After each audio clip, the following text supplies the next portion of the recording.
Hi folks, today I'm going to be replacing the sight shields as well as the hood insulator on my 2025 Equinox EV. By default, it didn't come with these, only the 2024s did, so this is kind of me recontenting the car. Presume they were removed as a cost-cutting measure.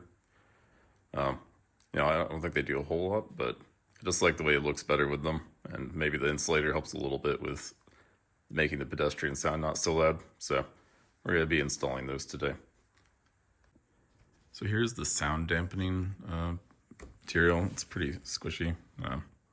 It's held in by these things. I'll have links to all the parts in the description. There's a really cheap alternative to the official GM ones here. The official GM ones are quite expensive for this tiny piece of plastic, but there's one on Amazon that's quite a bit cheaper. So we'll see how that works. So it's basically just held in by these little grippy plastic bits. So I think the install should be pretty easy. And then you can see these little prongs here kind of lock into the metal on the hood. So that part just stays in that way.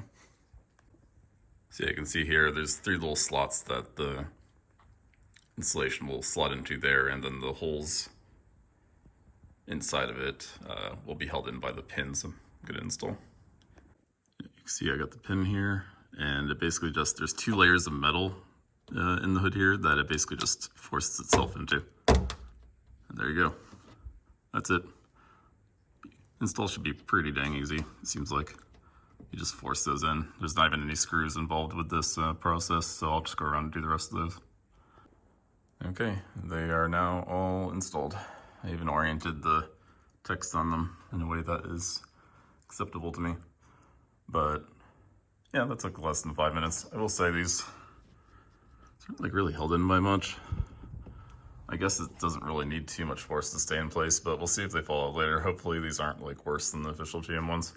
They're a lot cheaper. Like, I think these are like less than 10 bucks, and the GM ones are like $100. So I definitely wanted to try out the cheap option first.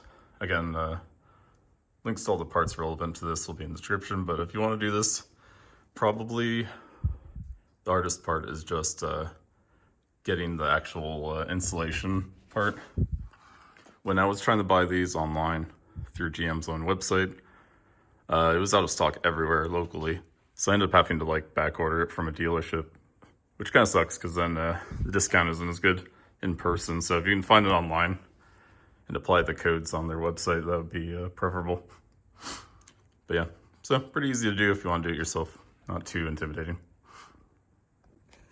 Okay, and here are the sight shields, as GM calls them. This is basically the vanity coverings on inside the engine bay. Again, I know these probably don't really do very much, but I just like the way it looked on the 24, so I just wanted to add it to my 25 as well. Again, part numbers will be in the description. As far as installing these is concerned, they just have these little push pins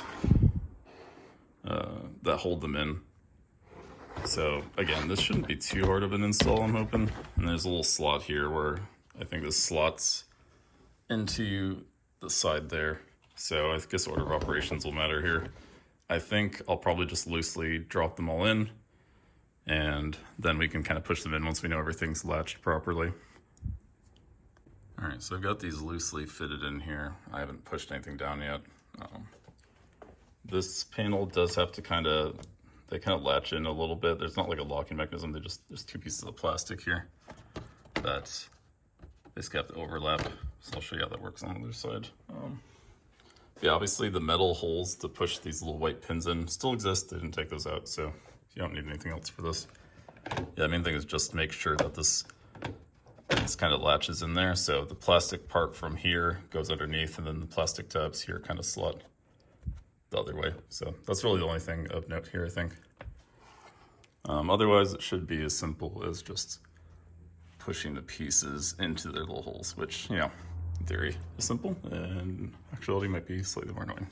We shall see. So yeah, that's the final product.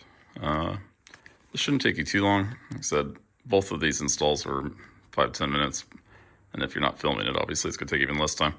So 30 minutes tops for the entire thing. No screws, just a bunch of press fit buttons. So pretty easy to do. I think it makes a difference. I like the look of it, and hopefully it has some sort of acoustical improvement, at least on the insulator panel. Time will tell, but yeah, I had fun doing this. Hopefully it is helpful to you.